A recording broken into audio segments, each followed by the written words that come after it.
حکیم الامت مفتی احمد یار خان صاحب نعیمی رحمت اللہ علیہ نے تفسیر نعیمی میں لکھا ہے، جب اللہ تعالیٰ نے حضرت ابراہیم علیہ السلام کو بہت سارے اونٹ دیے، بہت ساری بکریاں دی، بہت ساری گائیں دی، اور ساتھ کہا واتخذ اللہ ابراہیم خلیلا، ہم نے ابراہیم کو دوست بنایا ہے، تو فرشتے کہنے لگے یا اللہ جسے اتنا کچھ دے اس نے دوست تو بننا ہی ہوتا ہے۔ فرشتوں نے کہا نا، انہوں نے پہلے بھی کہا تھا نا کہ یا اللہ یہ خون ریزیاں کریں کہ زمین میں اگر تو بنائے گا تو، فرمایا جاؤ جا کے میرے ابراہیم کا امتحان کر لو۔ فرشتہ آ گیا اور آ کے اس نے کیا کیا، وہ بیٹھ گیا، بڑی بڑی فصل تھی اس کے بیچ، اور بیٹھ کے اس نے تسبیح پڑھنی شروع کر دی، سبحان اللہ والحمد للہ لا الہ الا اللہ واللہ اکبر، اللہ کا ذکر شروع کر دیا۔ نہ علماں وچ پھسا سانو تو یار دی گل سنا سانو، وہ ذکر کر رہا ہے۔ حضرت ابراہیم علیہ السلام نے مچلتے دوڑ، ادھر دیکھو میری طرف، بندہ خود کتنا بھی ذاکر کیوں نہ ہو، کبھی کبھی کسی کے منہ سے یار کا ذکر بڑا ہی پیارا لگتا ہے۔ میں نے ایک محفل میں حاضر تھا تو نعت کا نعت پڑھ رہا تھا، تیری نسبت نے سوارا میرا انداز حیات، میں اگر تیرا نہ ہوتا سگے دنیا ہوتا، سگ کا معنی کتا، اگر تیرا نہ ہوتا تو دنیا کا کتا ہوتا، میں بھی کہیں مال کما رہا ہوتا، میں بھی کہیں چکر میں پڑا ہوتا، تیری نسبت نے سوارا میرا انداز حیات، میں اگر تیرا نہ ہوتا تو کوئی سگے دنیا ہوتا۔ تو میری طرح کے کئی لوگ تھے جو کچھ نہیں ہیں اور اس کے نام پر بڑا کچھ ہے، تو وہ دل تھوڑا لگ سا گیا، کیفیت بن گئی، کوئی آنسو درد بن کے ٹپکنے لگے۔ حضرت صدیق اکبر تن کے کپڑے بھی اتار کے لے آئے حضور کی بارگاہ میں، ہر چیز لا کے پیش کر دی، سر پہ ٹوپی کوئی نہیں، پیروں میں جوتا کوئی نہیں، ٹاٹ کا لباس، اور کانٹے لے کے ان کے ساتھ اس ٹاٹ کے لباس کو سیا ہوا ہے، لا کے حضور کی بارگاہ میں سارا کچھ جب رکھ دیا تو حضرت جبریل امین حاضر بارگاہ ہوئے، عرض کی یا رسول اللہ رب فرماتا ہے، یعنی خدا بندے سے خود پوچھے، رب فرماتا ہے کہ ابو بکر سے پوچھ کے بتائیں اپنے رب سے راضی ہے کہ ناراض ہے۔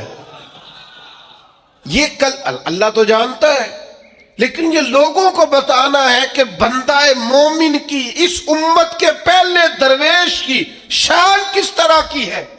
حضرت صدیق اکبر رو کے عرض کرنے لگے یا رسول اللہ میں اپنے رب سے بڑا ہی راضی ہوں، سارا کچھ دے کے قربان کر کے لٹا کے بڑا ہی راضی ہوں۔ بیان ہو کس زبان سے مرتبہ صدیق اکبر کا کہ محبوب خدا محبوب ہے صدیق اکبر کا، اور لٹایا راہ حق میں گھر کئی بار اس محبت سے، کئی بار اس محبت سے لٹایا راہ حق میں گھر کئی بار اس محبت سے، کہ لٹ لٹ کر حسن گھر بن گیا صدیق اکبر کا۔ اللہ کے نام پہ نا، اللہ کے نام پہ۔ میں آپ کی خدمت میں عرض کروں، چھپی ہوئی نیکیاں بڑی قیمتی ہوتی ہیں، جن کا کسی کو پتہ نہ ہو، اصل میں وہ خزانہ ہوتا ہے۔ سچ بتانا، ہمارے پاس جو پیسہ سرمایہ ہوتا ہے اس کا کسی کو پتہ ہوتا ہے؟ بالا نے بھی پوری گل نہیں دسی جی، ان کا کسی کو پتہ نہیں ہوتا۔ تو اگر نیکی کو خزانہ سمجھتے ہو تو پھر کسی کو پتہ نہیں ہونا چاہیے، اور اگر آپ بتاتے کون سی چیز ہے جس کی کوئی اہمیت معاذ اللہ نہ ہو تو نیکیاں بتاتے ہو، کیا سمجھتے ہو نیکیوں کو؟ کر کے لوگوں کے سامنے اظہار کرتے ہو، کیا تم نے سمجھا ہے عبادت کو؟ دکھاتے پھرتے ہو، اظہار کرتے ہو، لوگوں کو بتا دیتے ہو میں نے یہ کام کیا ہے۔ اس کا مزہ لینا شروع کرو۔ نیکی کا سرور ہوتا ہے، کیف ہوتی ہے، لذت ہوتی ہے نیکی کی، ایک ایمان کا ایک ذائقہ ہوتا ہے، وہ ذائقہ انسان کو آنا چاہیے، اس کا مزہ انسان کو پوری طرح، یعنی حضرت عبداللہ ابن عمر رضی اللہ تعالیٰ عنہ کے نا کچھ ملازم تھے، خدام، غلام اس زمانے بڑے مہنگے غلام خریدے جاتے تھے، تو وہ غلام کیا کرتے، وہ لمبی لمبی نمازیں شروع کر دیتے، نفل پڑھنے شروع کر دیتے۔ جو غلام زیادہ نفل پڑھتا حضرت عبداللہ ابن عمر آزاد کر دیتے۔ اب غلاموں کو کمزوری کا پتہ چل گیا، وہ لمبے نفل پڑھتے، آپ آزاد کر دیتے۔ ایک دن آپ کا بیٹا کہنے لگا ابا جی یہ نہ آپ کے سامنے بڑے عابد بنتے ہیں، زاہد بنتے ہیں، آپ مہربان لوگ ہیں، آپ آزاد کر دیتے ہیں، بعد میں پتہ نہیں پوری 5 بھی پڑھتے ہیں کہ نہیں دھوکہ دیتے ہیں آپ کو۔ حضرت عبداللہ ابن عمر کھول کے روئے، فرمانے لگے مجھے میرے رب کے نام پہ دھوکہ دیتے ہیں نا، میں تیار ہوں دھوکہ کھانے کو، انسوں کو روز دھوکے دیں، اس کے نام پہ دھوکہ دیتے ہیں نا، میں تیار ہوں۔ اللہ کے نام پہ دھوکہ دیتے ہیں، بسم اللہ، میں حاضر ہوں، میں تیار ہوں۔ بہت پہلے میں نے بات سنائی تھی، آج میرا دل کرتا پھر سناؤں۔ آج میرے جیسے لوگوں کو جہاں یہ لے گیا ہے نا، یہ کبھی 1:40 بھی لے تو یہ تھوڑا ہے، اس لیے کہ نہ علمہ وچ پھسا سانو، تو یار دی گل سنا سانو۔ اوتھے علم دا سکہ نہیں چلتا جتھے عشق حوراں دا ڈیرا ہے۔ حضرت ابراہیم علیہ السلام دوڑے جا رہے، کہاں؟ وہ کوئی میرے رب کی یاد کر رہا ہے، کوئی اس کی پاکیزگی، تسبیح، تحلیل، تکبیر بیان کر رہا ہے۔ اللہ کے خلیل کھڑے ہو گئے، فرشتہ تھا انسانی شکل میں، چپ کر گیا، فرمایا یار ایک دفعہ پھر نہیں ذکر کرتا میرے رب کا؟ کہنے لگا پہلے مرضی سے کر رہا تھا، اب آپ کہتے ہیں تو جتنے آپ کے پاس بکریاں ساری لے لوں گا۔ فرمایا بس جا تیری ہوئی تو مجھے میرے رب کا ذکر سنا، یہ ذرا تجارتیں دیکھو، سودے دیکھو، تیری ساری ہوں۔ اس نے تھوڑی دیر ذکر کیا، چپ کر گیا، فرمایا دوبارہ ذکر کرنا میرے رب کا۔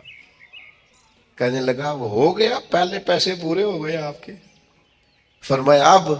کہنے لگا جتنی گائے بھینسیں آپ کے پاس ہیں ساری لوں گا۔ فرمایا تیری ہوئی۔ اس نے تھوڑی دیر ذکر کیا، پھر چپ کر گیا، فرمایا اب کیا چاہیے؟ کہنے لگا صرف اونٹ بچے ہیں، سارے دے دو، اللہ کا ذکر سنا دیتا ہوں۔ فرمایا تیرے ہوئے سارے، میرے رب کا ذکر سنا۔ وہ پھر چپ کر گیا۔ آپ نے فرمایا اور ذکر کر، یہ دیکھو تجارت ہو رہی ہے، کاروبار ہو رہا ہے۔ وہ کہنے لگا اب کیا دو گے؟ فرمانے لگے یہ بکریاں چرانے کے لیے کوئی شخص بھی تو چاہیے نا، یہ اونٹ بھیڑ گائے بھینسیں چرانے کے لیے کوئی چاہیے نا، مجھے رکھ لینا، تنخواہ نہیں لوں گا تو اللہ کا ذکر سناتے رہنا، میں تیری ڈیوٹی کرتا رہوں گا۔ نہ علمہ وچ پھسا سانو، کوئی یار دی گل سنا۔ تو وہ فرشتہ اوہو تردامنی پہ شیخ ہماری نہ جائیے، ہم کبھی دامن نچوڑ دیں تو فرشتے وضو کریں۔ وہ فرشتہ تھا، فرشتوں کے آنسو نہیں آیا کرتے، فرشتوں میں وہ درد نہیں ہوتا، وہ معصوم مخلوق ہے اللہ کی۔ فرشتہ کھڑے ہو کے کہنے لگا مالک میں گواہی دیتا ہوں یہ شخص اس قابل ہے کہ اسے اللہ کا خلیل بنایا جائے، یہ اس قابل ہے کہ خلیل اللہ بنے۔ واتخذ اللہ ابراہیم خلیلا۔ اور یار ساری زندگی صرف وہی تجارت کرنی ہے کہ لاکھ کے 2 ہو جائیں؟ کوئی ایسی تجارت بھی کرو نا، کوئی ایسا سودا بھی کرو نا۔ قحط پڑ گیا نا مدینہ منورہ میں، مکہ معظمہ میں، فصلیں نہیں ہو رہی، حالات خراب ہیں۔ اور آپ کو پتہ ہے جو چیزیں شارٹ ہو جاتی ہیں پھر ان کے دام بھی، یہ سیلاب آیا تھا تو خیمے مہنگے کر دیے تھے مسلمانوں نے، لوگوں کو خیموں کی ضرورت تھی تو خیمے، یہ کرونا آیا تھا تو مسلمانوں نے ماسک مہنگے کر دیے تھے کیونکہ مجبوری تھی نا، لوگوں نے لینے تھے۔ میں مسلمانوں کی بات کر رہا ہوں چونکہ یہاں قبضہ غیروں کا، حکومتوں کی میری بات نہیں کر رہا۔ جو چیز شارٹ ہو جاتی ہے اسے کیا کرتے ہیں؟ اسے مہنگی کر دیتے ہیں۔ قحط ہو گیا، غلہ مہنگا ہو گیا۔ حضرت عثمان غنی رضی اللہ تعالیٰ عنہ نے کسی ملک سے 10 اونٹ غلے کے بھرے ہوئے، بوریاں لدی ہوئی منگائے، تاجر آگے کہنے لگے عثمان آپ بڑے تاجر ہیں تو اس زمانے میں آپ کا مال آ رہا ہے تجارت کا، تو ہم مال نہیں دیکھتے، جو ہے نا اندر، جو جس طرح کا بھی ہے، جتنی قیمت آپ نے بتائی ہے وہ بھی آپ پر اعتبار کرتے ہیں، اس سے ڈبل لے لیں۔ تو عثمان غنی فرمانے لگے میں نے سودا پہلے ہی کر لیا، سیانے تاجر تھے نا، اس طرح کی بھی تجارتیں ہوتی ہیں۔ فرمایا میں نے سودا کر لیا ہے، مجھے تو اس سے زیادہ ملتا ہے۔ ایک تاجر بولا، کہنے لگا چلو 3 گنا لے لیں۔ آپ نے فرمایا یار میں نے تمہیں بتایا تو ہے، میرا سودا ہو گیا، مجھے زیادہ ملا ہے۔ ایک نے کہا 4، ایک نے کہا 5، بالآخر کہنے لگے اس سے زیادہ تو کوئی دے ہی نہیں سکتا، ہم بھی جانتے ہیں سارے مکے کو، سارے مدینہ طیبہ کو، اتنا بڑا تاجر ہی کوئی نہیں، آپ کو کتنا مل رہا ہے؟ فرمایا 700 گنا۔ وہ کہنے لگے جی یہ سوال ہی نہیں پیدا ہوتا، آپ بندے تو بڑے سچے ہیں، پتہ نہیں آپ کیا کہہ رہے ہیں۔ اٹھ کے چلے گئے، مال آ گیا۔ حضرت عثمان غنی رضی اللہ تعالیٰ عنہ نے مدینہ شریف میں اعلان کرایا، جس غریب کے پاس غلہ کوئی نہیں آ کے لے جائے۔ وہ تاجر پھر آئے کہ جناب سمجھ نہیں آئی، آپ تو کہتے تھے میں نے سودا کر لیا ہے۔ عثمان غنی فرمانے لگے دنیا دار ہو نہ وہیں اڑے ہوئے ہو، میں نے واقعی سودا کیا ہے، پر کیا اپنے رب کے ساتھ ہے۔ میرا مالک 700 گنا اجر دے گا، وعدہ ہے اس کا۔ اس کے بھوکے بندوں کو، غربا کو، مساکین کو، یتیموں اسیروں کو کھلاؤں گا تو 700 گنا۔ ساری تجارتیں بندوں سے نہیں ہوتی، کچھ تجارتیں رب سے بھی ہوتی ہیں، کچھ سودے ایسے ہیں جو اللہ کے ساتھ ہوتے ہیں، جو رسول کائنات کے ساتھ ہوتے ہیں، لہذا ہم نے سودا کر لیا ہے، تجارت ہو گئی۔ یہ بڑی قیمتی تجارت ہے۔ وہ تاجر کہنے لگے عثمان اللہ تمہارے ایمان میں اور مضبوطی پیدا فرمائے۔ کیا جب لوگ ریٹ بڑھا کے چیزیں بیچ سکتے ہیں، آپ نے فری کر دی، فی سبیل اللہ کر دی۔ دوستو کچھ تجارتیں ایسی ہیں جو اللہ کے ساتھ بھی کرو، کچھ سودے ایسے ہیں جو قیامت کے لیے بھی بچا کے رکھو۔ کچھ چیزوں کا نہ آپ یقین کریں، جہاں جس کا جو بھی تعلق ہے صرف دنیا کے لیے، صرف دنیا داری سیدھی کرتے ہیں۔ مرشد کے پاس ایک میں نے بات کرنی ہے، اور وہ میرے دوست بڑے مجھ سے پیار کرتے ہیں اور میں بھی بڑا ہی پیار کرتا ہوں۔ مسجد میں بیٹھا ہوں اور باوضو ہوں اور دیانتداری سے کہہ رہا ہوں مجھے اپنے سنگیوں سے بڑا ہی پیار ہے۔ لوگ کہتے ہیں پیر جھوٹے ہیں، جعلی ہیں۔ میرا کہنا یہ ہے کہ مرید بھی بڑے جعلی ہیں۔ وہ پیر صاحب سے آ کے کہتے ہیں میری دنیا داری نہیں چل رہی، کوئی دعا کر دیں۔ دنیا داری سے پیر کا کیا تعلق؟ یہ تو نے جا کے مشورہ کسی تاجر سے کر لینا تھا پیسے کیسے کمایا جاتا ہے۔ جعلی مریدی کرتے ہو، جس سے صرف اللہ رسول کے لیے رشتہ رکھنا چاہیے تھا اس سے دنیا داری کا رشتہ رکھتے ہو،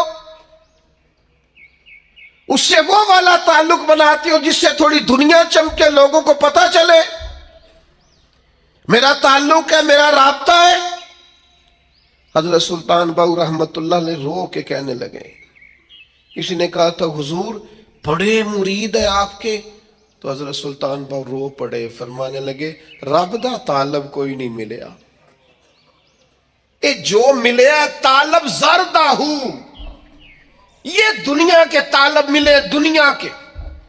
یہ یہاں بھی آتے ہیں نماز پڑھوں تو رزق میں برکت ہو جائے، نماز پڑھوں تو کاروبار چل جائے، اللہ اللہ کروں تو میرا فلانا کام ہو جائے، کوئی وظیفہ بتا دے مشکلیں حل ہو جائے۔ او یار وہ بھی تو وظیفہ پوچھنا جس سے اللہ راضی ہو جائے، وہ بھی تو وظیفہ پوچھنا جس سے حضور کی محبت نصیب۔ رب دا طالب کوئی نہ ملیا، جو ملیا طالب زردہ ہوں، سہ نفل نمازاں پڑھیاں، ظالم نفس نہ مردہ ہوں، بانج فقیروں کسے نہ ماریا، اے ہوئی چور اندر دا ہوں۔ خدا کے بندو کس طرح کا تعلق، کس طرح کا لینا دینا۔ میرے حضور قبلہ عالم رحمت اللہ تعالی علیہ فرمایا کرتے تھے، دوستو مجھے دنیا کا کام کوئی نہ بتانا، میں نے اپنے رب سے کہہ دیا ہے کہ ان کے دنیاوی مسئلے ویسے ہی حل رکھنا، انہیں مجھے کہنا ہی نہ پڑے۔ دنیا کے مسئلے نہ بتانا، مجھ سے اللہ رسول کی بات پوچھنا، چونکہ میں چھوٹا سا طالب علم ہوں دین کا، میں تمہیں اللہ رسول کی بات بتانا چاہتا ہوں۔ کیا کریں؟ یہ والی تجارت کرو اللہ کے ساتھ، یہ والا رشتہ بناؤ۔ ایک خاص بات اور آپ سے کرنی ہے، ایک بہت بڑی تجارت، ذہنی تجارت بھی ہے، اللہ کی رحمت کی امید کبھی نہیں چھوڑنی۔ یہ انویسٹمنٹ کرنی ہے کہ کبھی، آپ کو پتہ ہے رحمت الہی کی امید رکھنا واجب ہے، یعنی یہ ضمنی مسئلہ نہیں، یہ ضروریات دین کا مسئلہ ہے، اور یہ امید آخر تک نہیں ٹوٹنی چاہیے۔ ہر وقت رحمت کی امید رکھیں، ہر وقت کرم کی، یہ ذہن بنائیں، پھر دیکھیں اس پر نتیجے کتنے۔ امام قرطبی روایت لائے ہیں، فرماتے ہیں دو بندوں کو قیامت والے دن نہ حکم ہوگا چلو دوزخ میں، تمہارے اعمال ایسے ہیں جس پر فیصلہ جہنم کا ہے۔ دونوں بندے ہیں، ایک نے دوڑ لگا دی دوزخ کی طرف، دوڑتا جا رہا ہے تیزی سے، اور دوسرا نہ ایک قدم آگے رکھتا ہے پھر پلٹ کے پیچھے دیکھتا ہے، پھر ایک قدم آگے رکھتا ہے، فرشتے لے جا رہے ہیں، پھر پلٹ کے پیچھے دیکھتا ہے۔ دوزخ کا دروازہ آ گیا، رب کریم کی آواز رحمت آئی، انہیں واپس بلاؤ نا، دونوں کو واپس بلایا۔ سارا کچھ جاننے والا رب پوچھتا ہے، وہ جو دوڑ کے گیا تھا اسے پوچھتا ہے دوڑ کے کیوں گیا تو؟ وہ کہتا ہے مالک زندگی میں تیری مانی کوئی نہیں، سوچا چلو آج ہی مان لوں۔ اللہ کی رحمت کو جوش آیا، فرمایا اسے تو بھیجو نا جنت میں۔ چلو اس وقت ہی صحیح اطاعت کا جذبہ تو بیدار ہوا نا۔ دوسرے سے پوچھا بھائی تو کیوں نہیں جا رہا تھا؟ وہ کہنے لگا مالک میری ساری زندگی امید رہی ہے کہ میرے رب نے معاف کر دینا، معافی مل جانی ہے، کرم ہو جانا ہے، فضل ہی ہونا ہے۔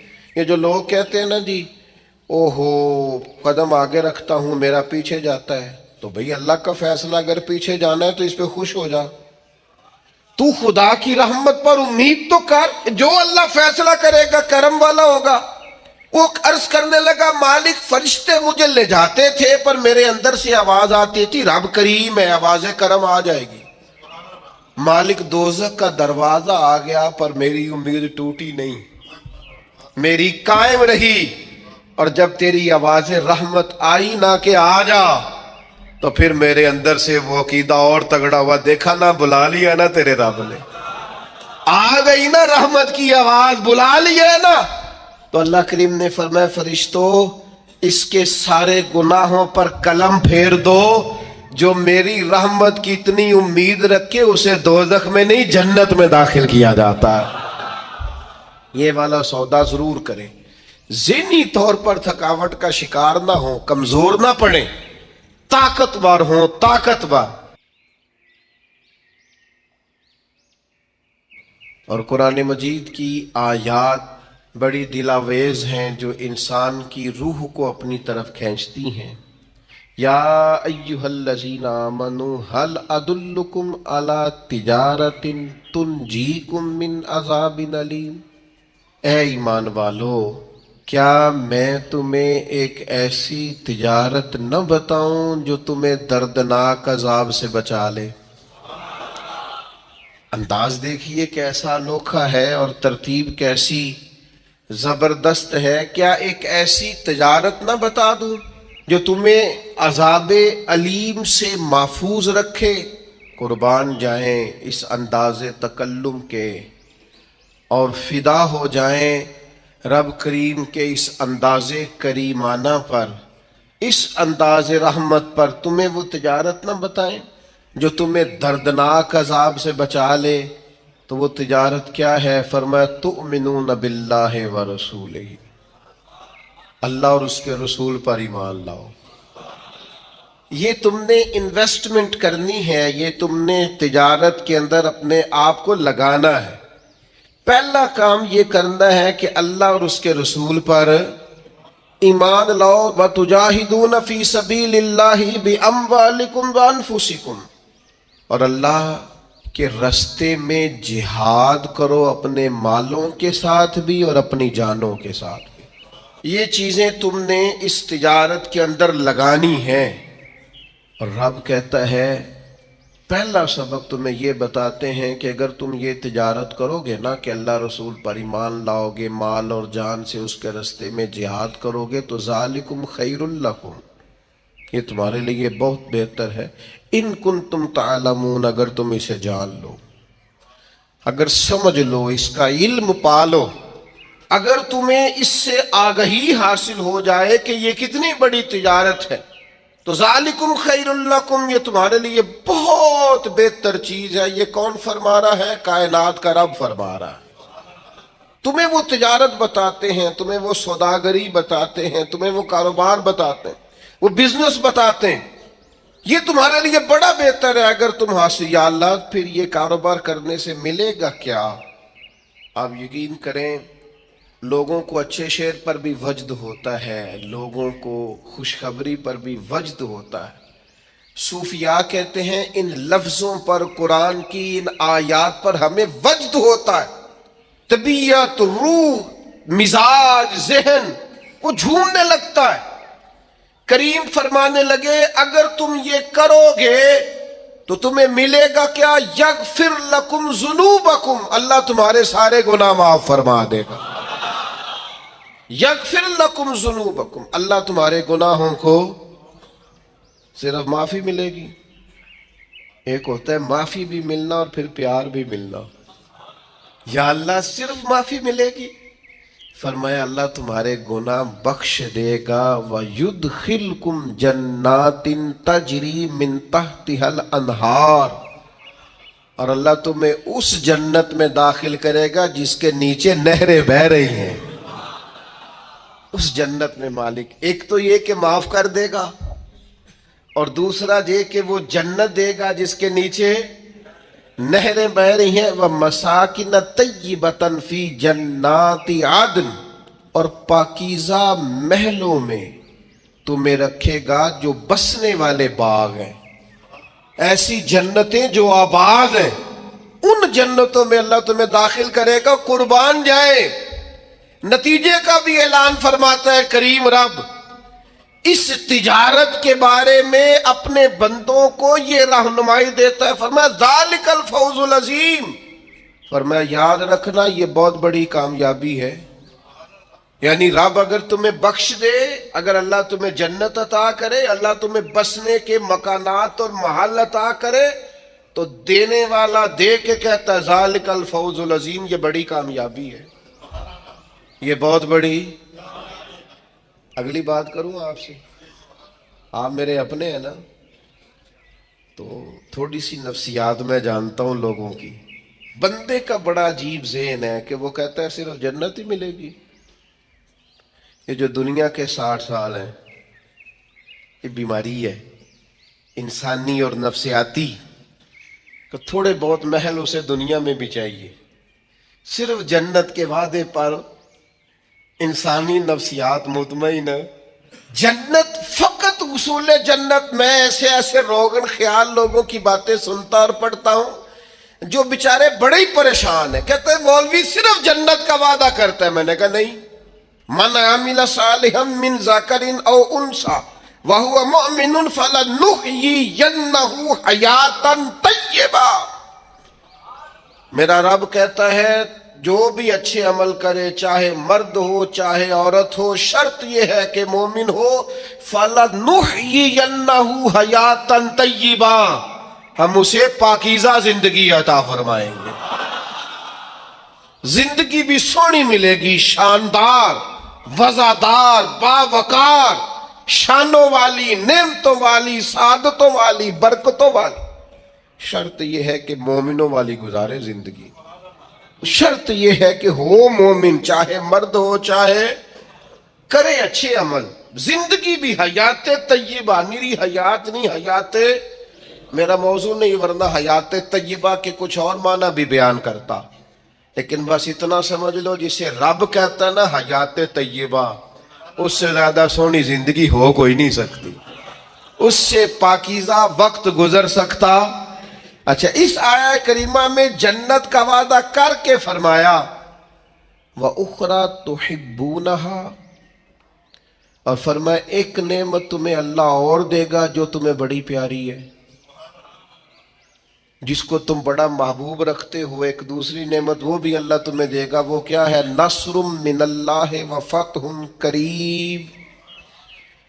فرمایا اللہ کی مدد جلدی آئے گی اور فتح تمہیں قریب ہو کے نصیب ہو جائے گی۔ دنیا میں اللہ مدد کرے گا اور تمہیں فتح یاب کرے گا، کامیاب کرے گا۔ کیسے کامیاب ہو جاؤ گے؟ رزق حلال میں بھی کامیاب رہو گے، اپنی اولاد کی تربیت میں بھی کامیاب رہو گے، اپنا گھر بنانے میں بھی کامیاب رہو گے، حقوق ادا کرنے میں بھی یہ مفسرین نے لکھا ہے، وہ بیان کر رہا ہوں۔ تم اپنی جو تمہارے ذمے اللہ نے ذمہ داریاں لگائی ہوں گی ان میں بھی کامیاب رہو گے۔ یا اللہ کریں کیا؟ فرمایا وہ والی تجارت کرو جو میں نے بتائی ہے۔ ایک تو ایمان لاؤ، دوسرا اللہ اور اس کے رسول کے رستے میں مالو جانوں سے نصر من اللہ و فتح قریب، اللہ کی مدد اور جلدی آنے والی تمہیں فتح نصیب ہوگی۔ یا اللہ جنت بھی مل گئی، دنیا میں بھی کامیابی مل گئی، تو آگے بھی کچھ ملے گا۔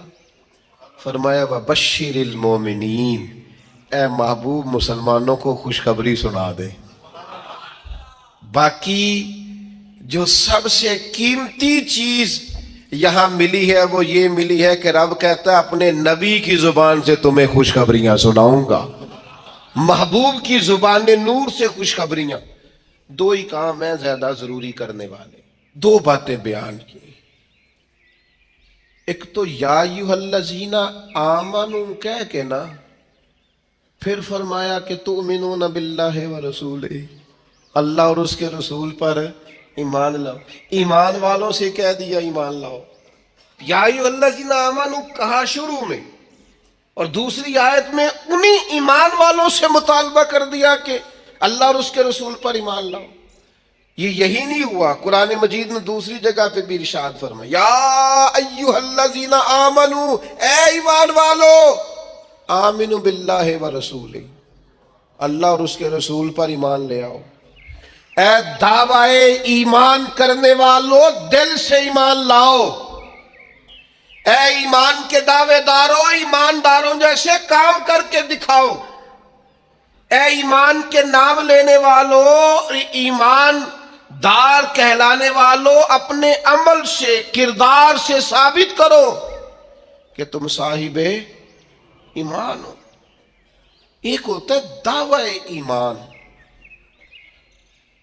ایک ہوتی ہے صورت مومن۔ قرآن مجید میں جہاں بھی کہا نا ایمان والے، اس کے متصل کہا ہے ایمان بھی لاؤ وعاملوا الصالحات، اور نیک اعمال بھی کرو۔ تاجر وہ ہوتا ہے جو تجارت کرے، استاد جو ہوتا ہے جو سبق پڑھائے، خطیب وہ ہوتا ہے جو خطابت کرے، قاری وہ ہوتا ہے جو تلاوت کرے، عابد وہ ہوتا ہے جو عبادت کرے، اور مومن وہ ہوتا ہے جو اچھے اعمال کرے۔ اس کے ایمان کا تقاضا ہے کہ مومنوں جیسے عمل کرے۔ ایک تو یاد رکھیں کہ اس کی کوئی مجسم صورت نہیں ہوتی ایمان کی، اپنے دل کے اندر ہر وقت ایمان کو تازہ کریں۔ میں بڑی معذرت کے ساتھ ایک بات عرض کروں گا، آپ نے توجہ کرنی ہے، جن لوگوں نے صورت مومن بنا لی ہے نا، وہ سیرت مومن بھی بنائے۔ اسلام کی کوئی مخصوص وردی نہیں کہ آپ نے وردی پہن لیا ہے تو آپ مسلمان ہو گئے۔ ایمان تو روح کا رشتہ ہے، وہ تو باطن کا تعلق ہے۔ نجاشی بادشاہ نے کلمہ پڑھ لیا تھا اپنے ملک میں، ایک دفعہ بھی حضور سے ملنے نہیں آیا، لیکن جب اس کا انتقال ہوا تو محبوب نے اس کے شہر کی طرف رخ کر کے فرمایا صفیں بناؤ میں اس کا جنازہ پڑھوں گا۔ یہ جو تیرے باطن کا رشتہ ہے یہ مضبوط ہونا چاہیے۔ اگرچہ ہمارا عقیدہ یہ ہے کہ حضور تو سامنے دیکھ رہے تھے نا اس کو، فرمایا محبوب نے جو میں دیکھتا ہوں وہ تم نہیں دیکھتے، دیکھ کر ہی پڑھایا ہے نبی پاک نے، لیکن حضور سید عالم نے گواہی دی کہ اگرچہ وہ آیا نہیں سیدہ عائشہ صدیقہ رضی اللہ تعالیٰ عنہ بیان کرتی ہیں نجاشی کا انتقال ہوا بادشاہ کا، اگرچہ اس نے اپنا ایمان بتایا نہیں، چھپایا ہوا تھا، لیکن جب اسے دفن کیا گیا تو اس کی قبر سے نور نکلنا شروع ہو گیا۔ یاد رکھیں میرے بھائیوں، اپنی ایمان پر توجہ کریں، اپنے اعمال کو ایمان کے مطابق مرتب کریں۔ نیک نظر نہ آئے، نیک بننے کی کوشش کریں۔ نیک مشہور ہونے کے چکر میں نہ پڑیں کہ لوگوں کو پتہ چل جائے میں بڑا نیک آدمی ہوں۔ نیک بننے کی کوشش کریں۔ مومن تو نیکیاں چھپاتا ہے، مومن تو اپنی نیکی کا اپنے اللہ کے ساتھ راز رکھتا ہے۔ مومن کی خواہش تو ہوتی ہے یہ میرے اور میرے رب کے درمیان رہے۔ ایمان والوں سے کہا ایمان لے آؤ، بڑی اہم بات ہے، اس پر غور کیجئے گا۔ پھر فرمایا وَتُجَاهِدُ